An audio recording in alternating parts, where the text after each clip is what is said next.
dice. Bueno, partimos hace un ratito y me olvidé de grabar, así que ahí va a comenzar la grabación. Resulta que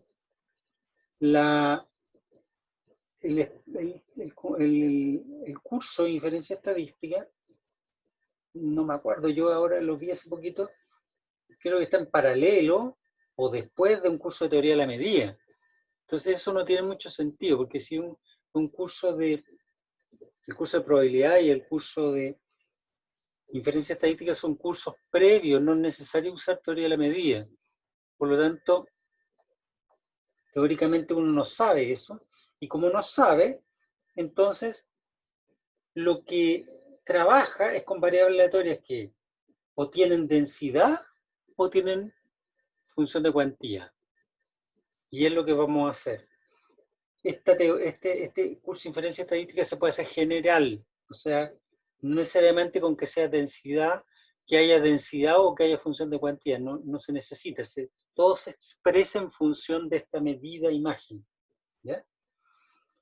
Entonces, lo que vamos a hacer es, este modelo va a venir determinado por la función de densidad o la función de cuantía, ¿ya?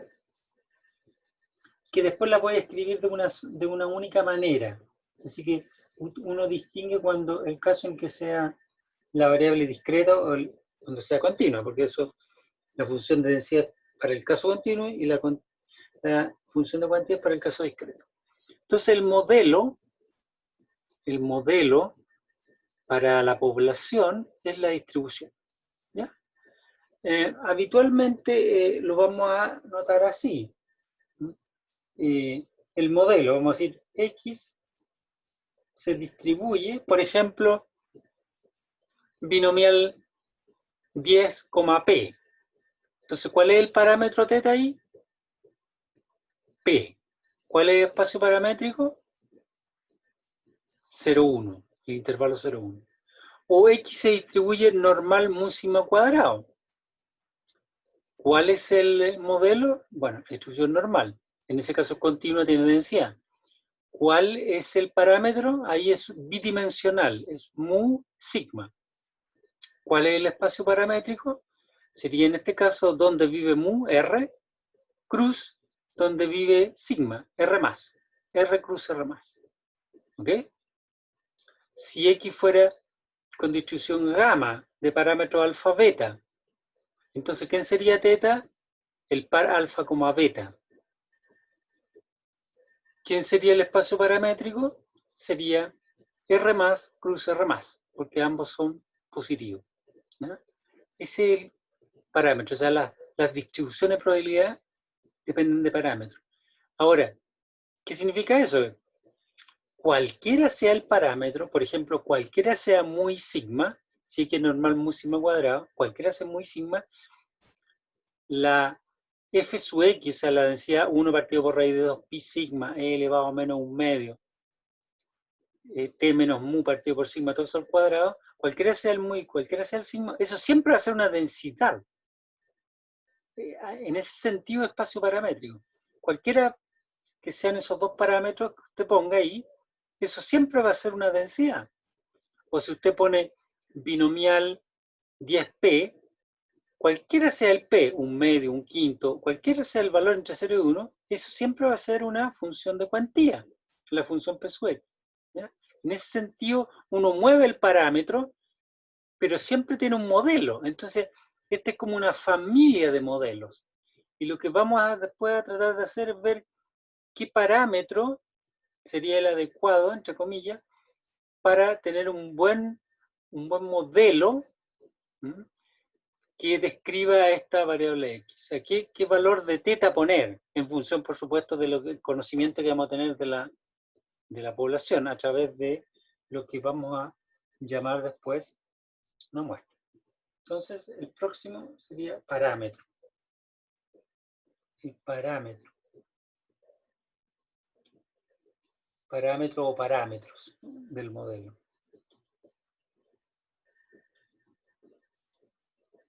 Que es lo que acabo de explicar. Después vamos a denotar así, MAS, y se va a llamar eso muestra aleatoria simple. Muestra aleatoria simple. ¿Qué es lo que va a hacer para nosotros una muestra aleatoria simple? Va a ser un conjunto de variables aleatorias, x1, xn. N va a ser el tamaño de la muestra, que sean variables aleatorias I y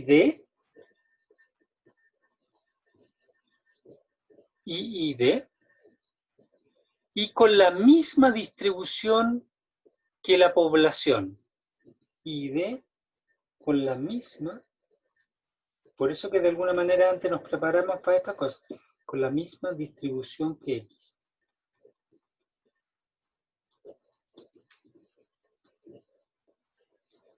Entonces, si la población tiene distribución exponencial de parámetro lambda, x1 y xn son variables aleatorias y de exponencial lambda.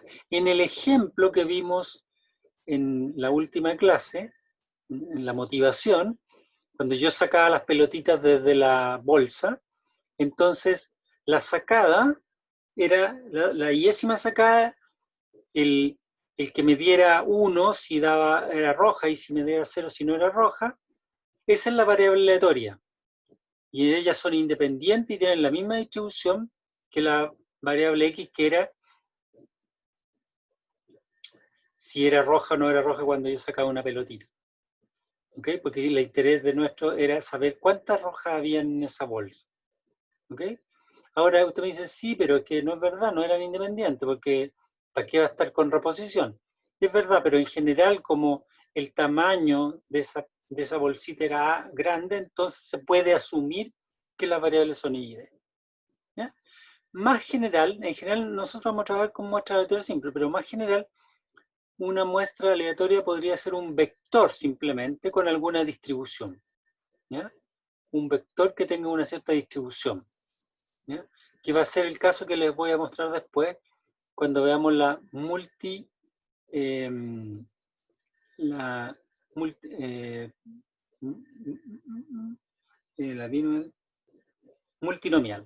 ¿Ya? La multinomial. Vamos a generalizar la binomial. ¿Ya? Entonces, para nosotros después, cuando yo ponga MAS, va a ser un conjunto de n variables aleatorias I y D con la misma distribución que X. ¿Cuál es el objetivo que vamos a perseguir? El objetivo es estimar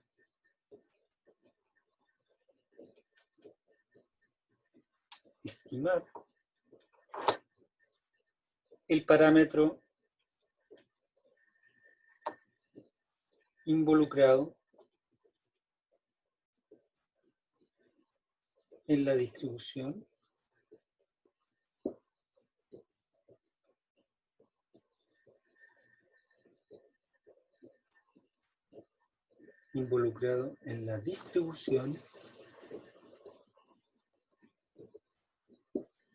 de X.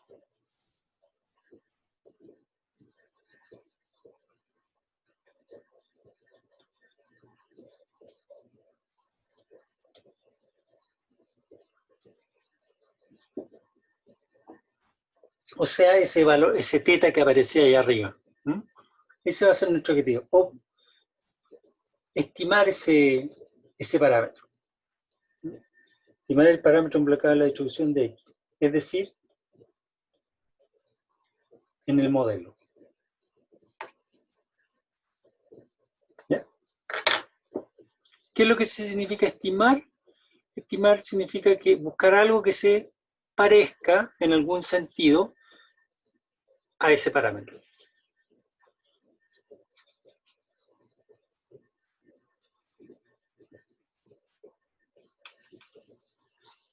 Bien. ¿Con qué vamos a estimar? ¿Con qué vamos a tratar de estimar? Bueno,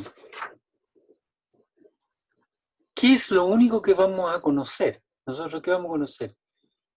La muestra aleatoria simple. Eso es lo que vamos a sacar, como lo hacía yo con la bolsita, ¿no? Sacaba unas pocas pelotitas y con esas pocas yo trataba de concluir cuántas, dependiendo obviamente cuántas rojas me salieran en esa muestra, yo trataba de concluir cuántas rojas deberían haber en toda la bolsa. Y lo planteaba de una manera equivalente, decía, sacaba una cierta cantidad de pelotitas y veía la proporción de roja en esa cantidad que saqué. Y trataba de apuntarle a la proporción de roja que había en toda la bolsa. Si yo conozco el total de la bolsa y conozco la proporción, voy a obviamente conocer la cantidad de roja.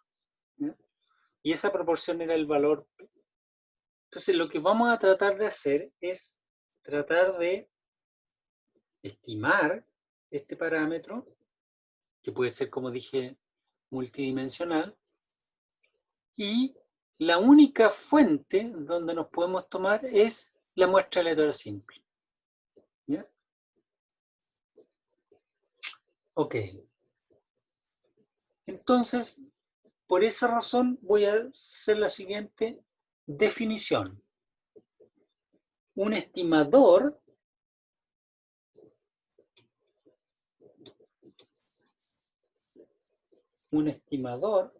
de un parámetro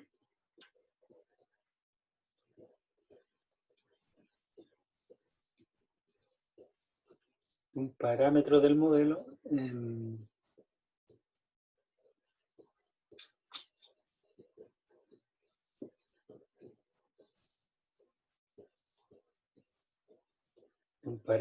modelo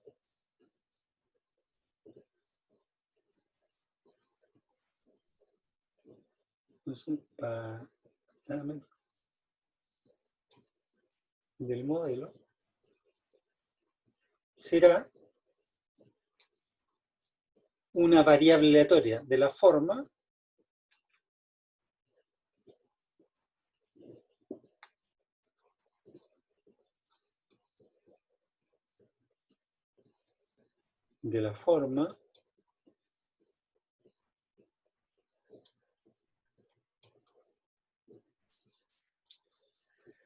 G de x1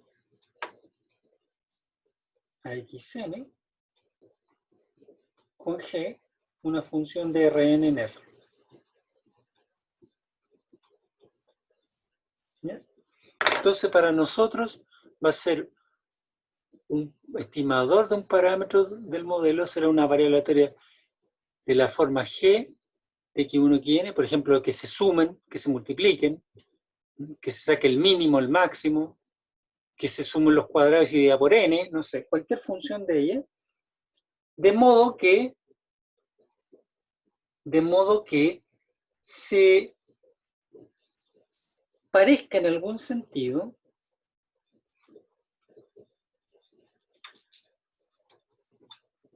podríamos llamarle t a ese g de x1 y xn. Bueno, de modo que g de x1 a xn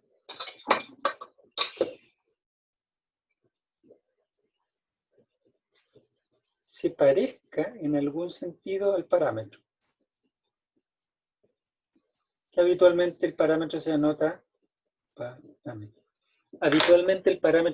teta, y este g de x1 y xn, perdón, g de x1 y xn se anota teta con un tonguito arriba. ¿Mm? Esa es como la típica notación. ¿Ya? Entonces, este se parece el que tenemos que precisar. ¿Ya? Entonces, un estimador va a ser una función de la muestra. De Rn a R es una función, por lo tanto, la g de x1 y xn es una variable aleatoria, ojo, es una variable aleatoria. ¿Ya? Estamos pensando, bueno, en rigor estoy pensando aquí que el parámetro es unidimensional. Si fuera bidimensional, entonces, por ejemplo, sería una función de Rn a R2. No lo quiero complejizar más porque no vale la pena. ¿Ya? De hecho, en general vamos a estimar parámetros a lo más bidimensionales, ¿ya? Entonces, tenemos que un estimador va a ser una función de la muestra, pero que se parece al parámetro. Mientras que un estadístico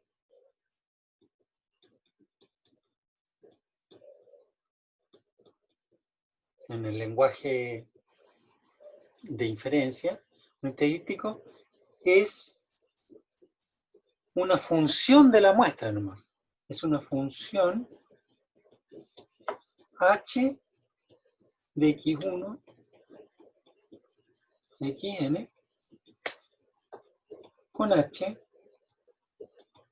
de RNR. Ya dije entonces que podría ser R2 o RK dependiendo de la cantidad de la dimensión del parámetro. ¿Ya?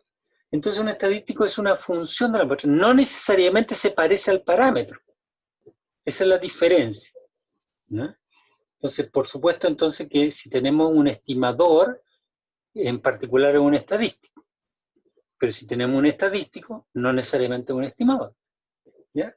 Después vamos a ver en algún momento, seguramente, qué significa un estadístico suficiente, ¿ya? Y cómo eso se conecta con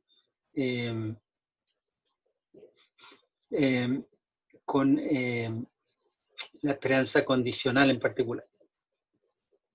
¿Okay? Bien. Ejemplos de estos estadísticos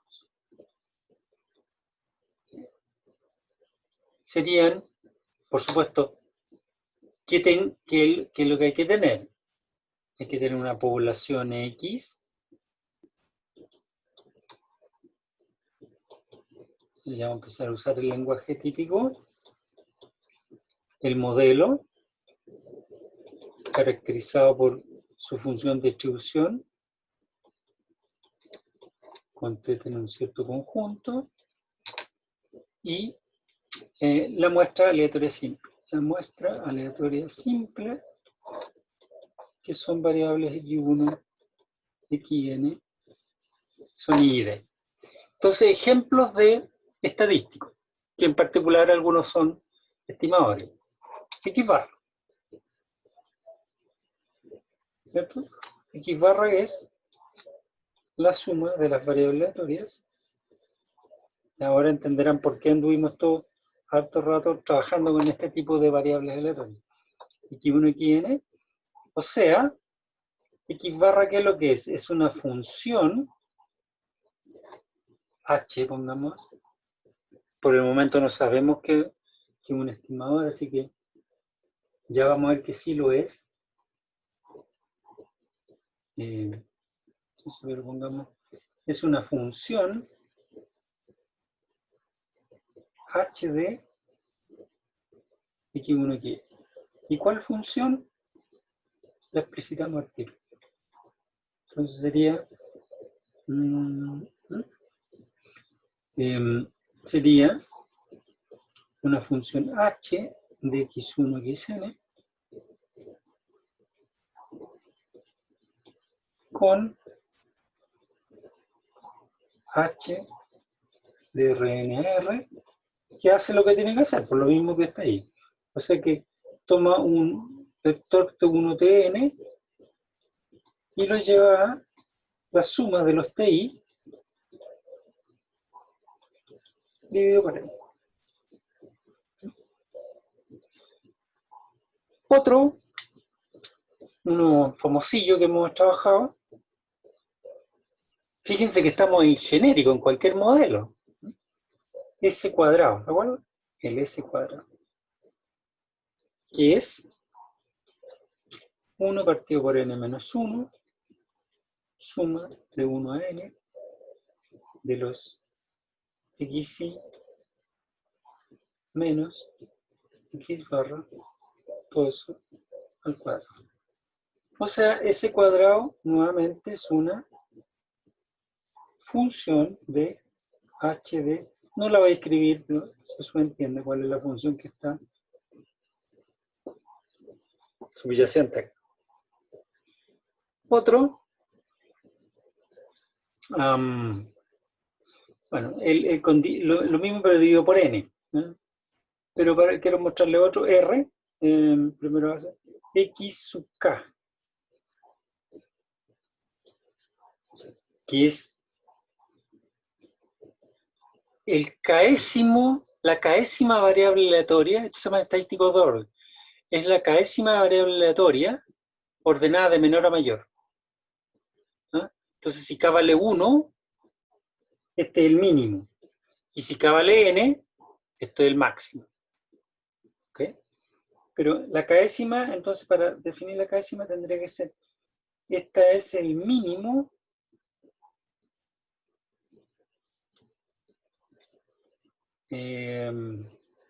del siguiente conjunto.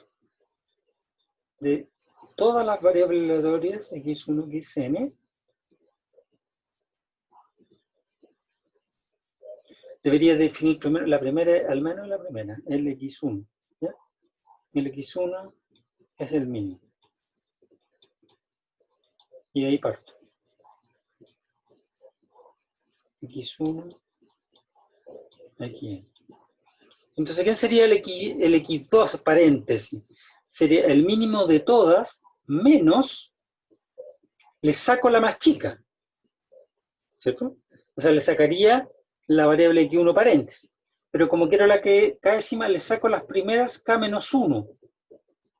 X sub 1 hasta X sub k menos 1. Ahí. Cierra paréntesis. No necesito el último paréntesis.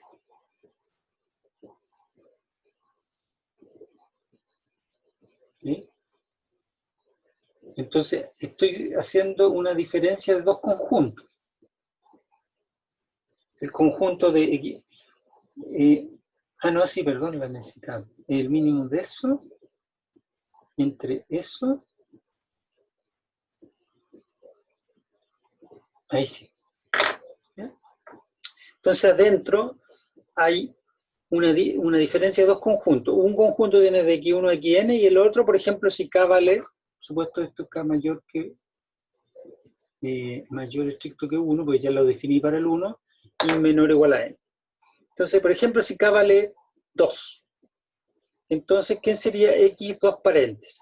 Sería el mínimo. ¿De qué conjunto? Tiene que usted hacer la diferencia entre el conjunto x1, xn, y el conjunto x1 solito. Hay uno solo. Entonces, ¿qué es lo que está diciendo? De x1 a xn, quítele el primero, que no es x1, por si acaso, ojo. De hecho, es una variable aleatoria. No es x1. Podría corresponder, el más grande podría corresponder al x3, para un omega. Pero para otro omega puede corresponder al x5. Así que es una variable aleatoria. ¿Ya? Entonces, x1 le quito el más chico y ahora saco mínimo. Entonces quiere decir que ese es el segundo en orden. Y si eso lo hago, le saco los k menos 1 primero, entonces me queda justo el que viene, pues en orden de menor a mayor. Si k vale n, entonces, ¿qué es lo que me estaría quedando? Me estaría quedando, sáquele a x1, xn todos los primeros, el x1 que es el más chico, después el que viene, el x2, paréntesis, el x3, paréntesis, hasta el xn-1. Me queda el más grande. Entonces, xk paréntesis n es, no me recuerdo si, creo que lo vimos, parece, en estadístico de orden, le hablé algo de la distribución, me parece. Aquí n igual a, entonces, este es el máximo de x1 y xn. Y entonces aquí tenemos otro estadístico que sería el rango, que es el más grande menos el más chico. Y también está la mediana, ¿ya? Que sería el promedio de los dos si es que n es par y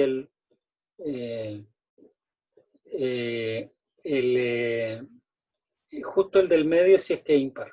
¿No? De las variables aleatorias ordenadas de menor a mayor. ¿Ya? Ok.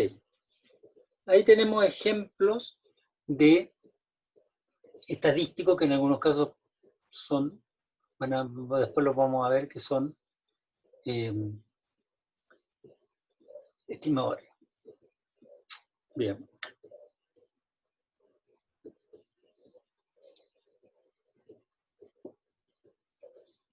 ¿Qué son las distribuciones muestrales?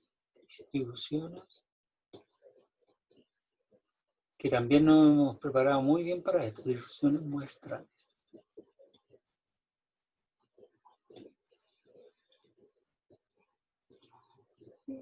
Es el comportamiento probabilístico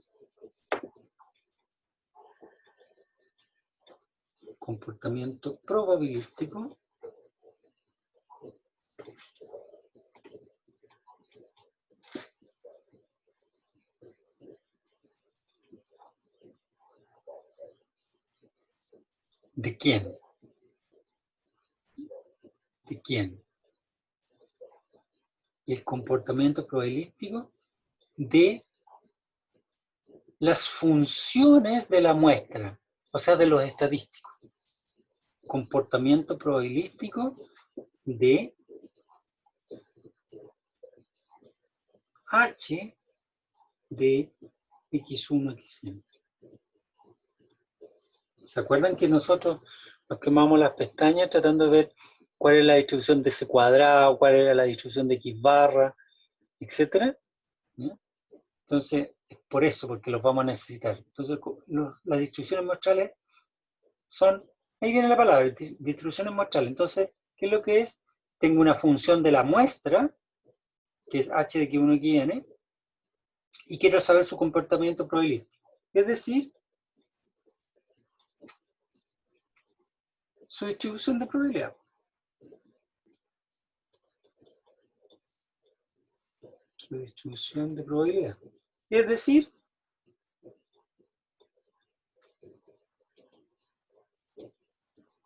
para nuestro caso, ¿cuál sería la P de h de x1 xn? En el caso discreto, o en el caso continuo, la densidad de h de x1 xn. O sea, nos interesaría saber cuál es la densidad o cuál es la función de cuantía de, por ejemplo, x barra, s cuadrado, o el rango u otra cosa. ¿Ya? Y algunas de ellas ya las trabajamos anteriormente. Bien, entonces esas son las distribuciones muestrales. ¿Ok?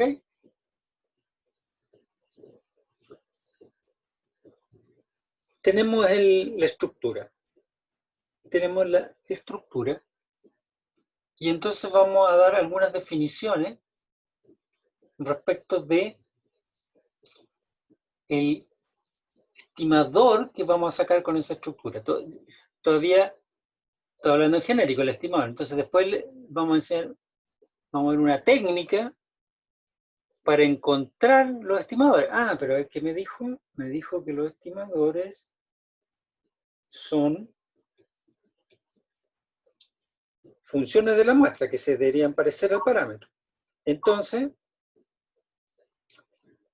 son G de x1 quiere. Entonces, encontrar un estimador significa encontrar una función G. Entonces vamos a ver técnica para encontrar esa función G. ¿Ya? Esa es la idea. Bien. Entonces, definición.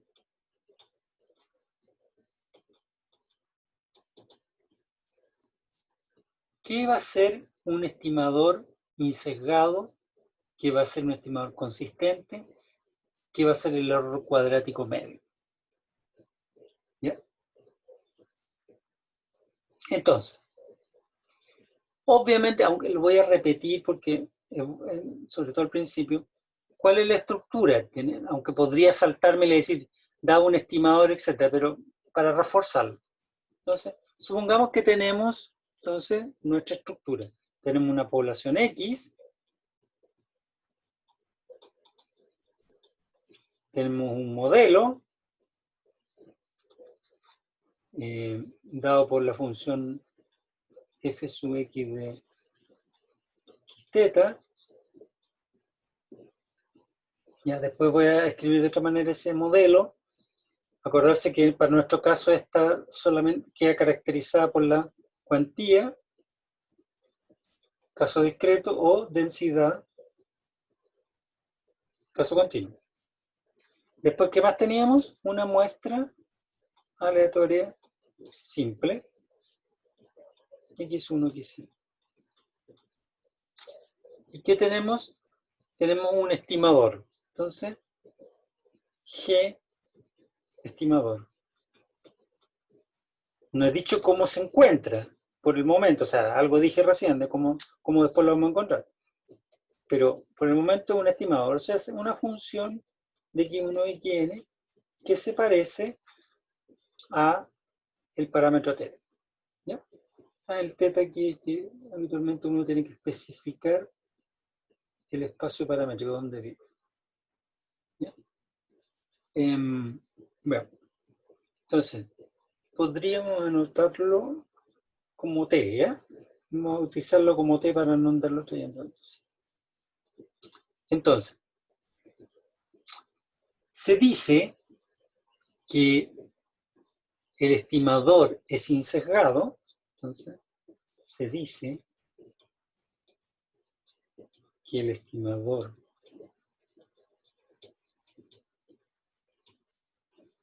para θ t, creo que al revés preferiría la redacción, el estimador t para θ. Entonces se dice que el estimador t para θ es insesgado. Se dice que el estimador t para θ, para el parámetro. Acordarse que estoy pensando unidimensional. Se dice que el estimador t para θ es insesgado si la esperanza de t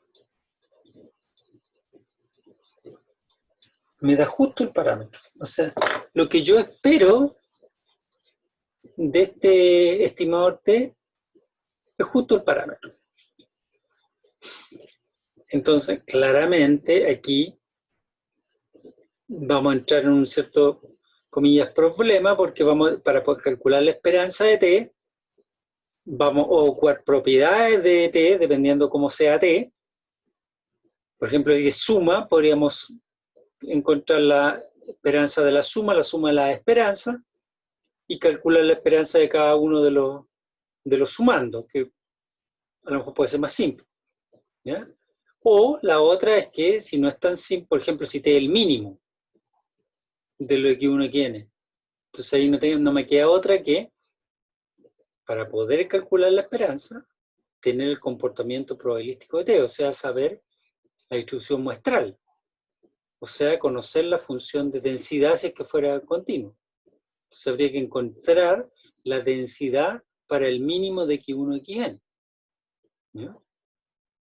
Y una vez que uno encontró la densidad, calcular la esperanza y ver si efectivamente más θ o no. Bueno, todas esas cosas las vamos a hacer más adelante. Entonces se dice que el estimador t para θ insesgado si su esperanza es t. Se dice que es consistente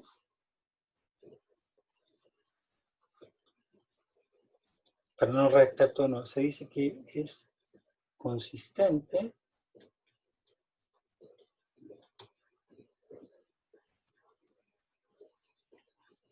si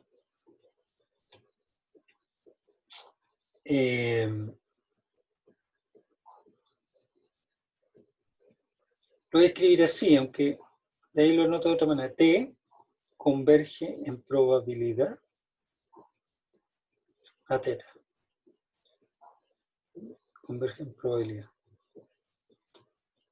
Esto es. Entonces, ¿cuál n me dice usted? Bueno, cuando crece la muestra, cuando crece el tamaño de la muestra. para no recargar tanto, este t obviamente depende de n, pues si es g de q1 y n, entonces uno podría ponerle tn, pero no recarguemos tanto y claramente se ve que depende de n, por lo tanto, entonces, cuando n crece, entonces t converge en probabilidad. Eso significa de que t se parece a teta. ¿En qué sentido? T se parece a teta. Quiere decir que si t se parece a teta, este valor absoluto debería ser cercano a 0. Acuérdense que t es aleatorio. Debería ser cercano a 0.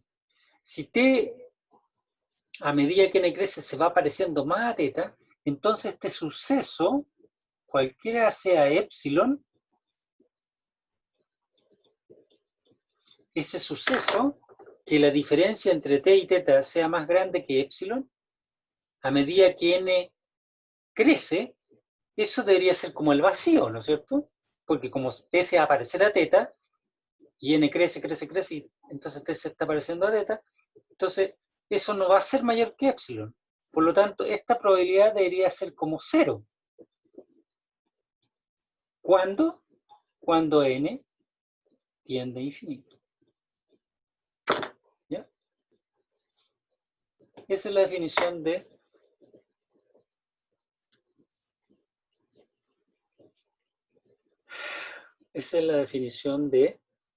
consistente. Bien.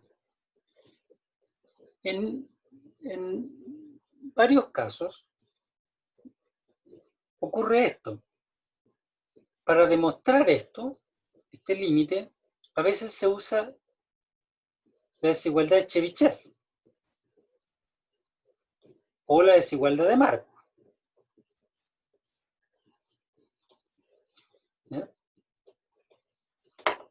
En general, yo no sé si la esperanza de t es teta, salvo que si fuera incerrado.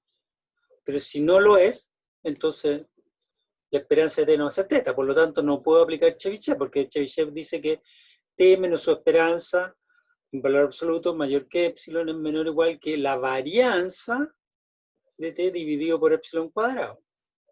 Pero si no, entonces usamos la desigualdad de Markov y dice que entonces que la probabilidad de que eso sea mayor que epsilon es menor que la esperanza de t menor o igual menos teta al cuadrado dividido por epsilon cuadrado. ¿Ok? No sé si lo dije bien recién, pero la varianza dividido por epsilon cuadrado. ¿Ok? Y si usted se fija, desarrolla un poquitito esa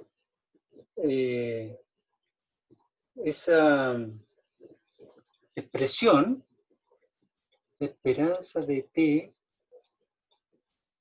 ya le voy a poner un nombre a eso de ahí arriba, del numerador de la segunda expresión, menos teta al cuadrado, es igual a la varianza de t menos teta más la esperanza de t menos teta. Todo eso, esto también lo hemos hecho. Y muchas veces, no sé si muchas, pero varias veces, y les decía que iba a aparecer aquí en algún momento cuando hiciéramos estimación. Esto es lo que yo le he puesto, que la esperanza de asterisco al cuadrado es igual a la varianza de asterisco menos la esperanza de asterisco, todo eso al cuadrado. Porque después Génova, de la varianza es igual a la esperanza de asterisco al cuadrado,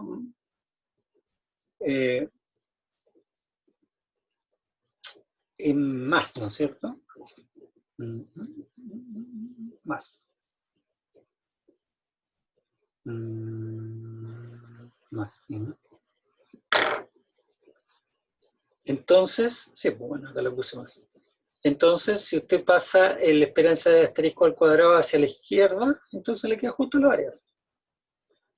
Cuando uno quiere calcular la esperanza de un cuadrado, puede usar eso.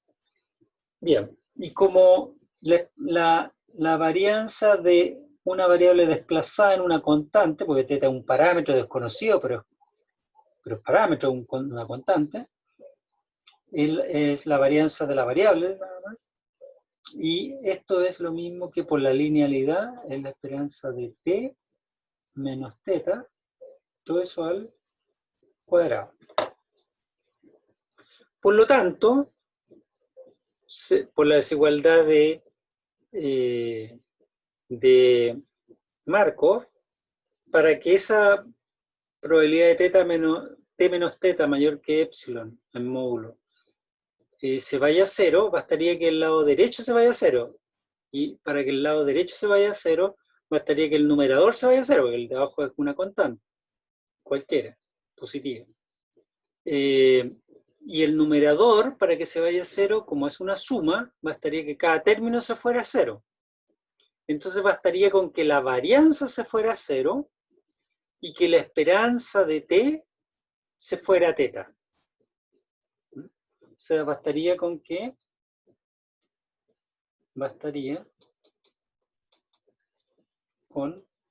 el límite, cuando n tiende a infinito, de la varianza de t fuera 0 y que el límite, cuando n tiende a infinito, de la esperanza de t fuera θ.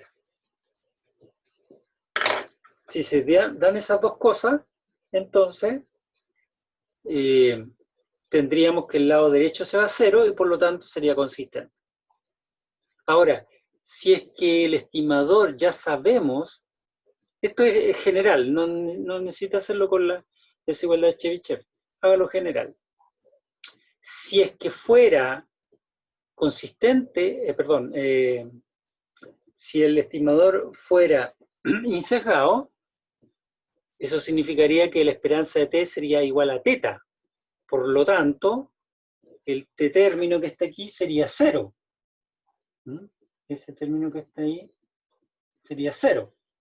Y por lo tanto se cumpliría inmediatamente eso. Por lo tanto, o sea, lo único que habría que chequear si es que la varianza de t se va a 0. ¿No? Que muchas veces queda la varianza que algo, una constante arriba y abajo queda n, entonces eventualmente eso se va a hacer. ¿Ya? Ahora, a esta diferencia entre esperanza de t y θ se le llama sesgo. ¿Ya? Sesgo. Entonces, cuando el sesgo es 0, no hay sesgo, es insesgado. Sin sesgo. ¿Ya? Bien. Para ir finalizando, entonces. El error cuadrático medio, error cuadrático medio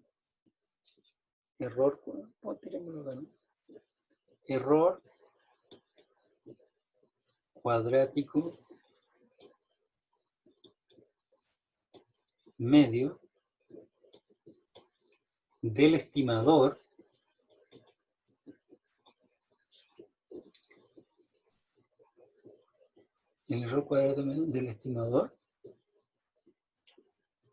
es la distancia de L2 entre el estimador y el parámetro. La distancia al cuadrado. O sea, que es la distancia en L2 es al cuadrado, sacarle la raíz, es la esperanza de t menos θ al cuadrado. ¿Okay? A eso se le llama error cuadrático medio y se anota así: error cuadrático medio asociado a θ. ¿Ya? Así se anota esa distancia. Error cuadrático medio asociado al parámetro θ del estimador t. ¿Ya? Bueno, ya lo acabo de explicar que de hecho lo desarrollé. El error cuadrático medio es la varianza más el sesgo al cuadrado. Por lo tanto, cuando sea insesgado, el error cuadrático medio no es más que la varianza. ¿Ok? Y por lo tanto la distancia no va a ser más que la desviación estándar. Me le saco raíz, ¿no? Porque la distancia al cuadrado sería la varianza. Saco raíz y me queda la distancia igual a la desviación estándar. En el caso de ser insesgado. Si no, bueno, hay que calcular esa diferencia. Y esa diferencia se puede calcular a través de la estructura que le he dado acá, que es que se puede descomponer, entonces hay que tenerlo presente para el futuro, que se puede descomponer en dos partes, una que es la varianza y otra que es el sesgo. ¿Okay? Ese es el error cuadrático medio. ¿Sí? Bien. Vamos a decir que un estimador es más eficiente que otro. Entonces, si T y T' son dos estimadores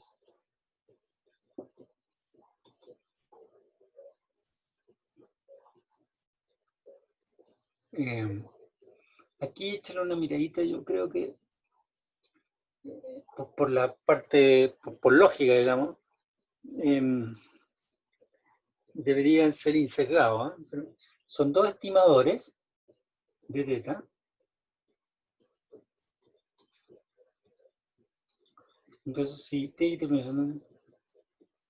entonces se dice que T es más eficiente que T'. ¿Qué podría ser más eficiente? Que es mejor, ¿no? Está más cerca de teta. Y acabamos de ver que si es que es insesgado, la distancia corresponde a la varianza. Entonces, ¿cuándo va a ser más eficiente? Cuando la distancia sea más corta, va a estar más cerquita. Entonces, sí, es más eficiente que T', si la varianza de T es menor o igual que la varianza de T'. ¿Ya? Va a quedar como para buscar, yo igual me parece que deberíamos ponerlo más general incluso, ¿no es cierto? Podríamos poner T y T', dos estimadores, uno va a ser más eficiente que el otro si el error cuadrático medio, ¿no? ¿Cierto? Si la distancia en general, no tiene por qué ser solo con la varianza, ¿no? Si el error cuadrático medio de uno es menor o igual que el error cuadrático medio del otro. Y en el caso en que sean insesgados, da esta definición que los errores cuadráticos se transforman en las varianzas. ¿Ok? Bien. Quedamos hasta aquí entonces. Buenas tardes y nos vemos el próximo lunes.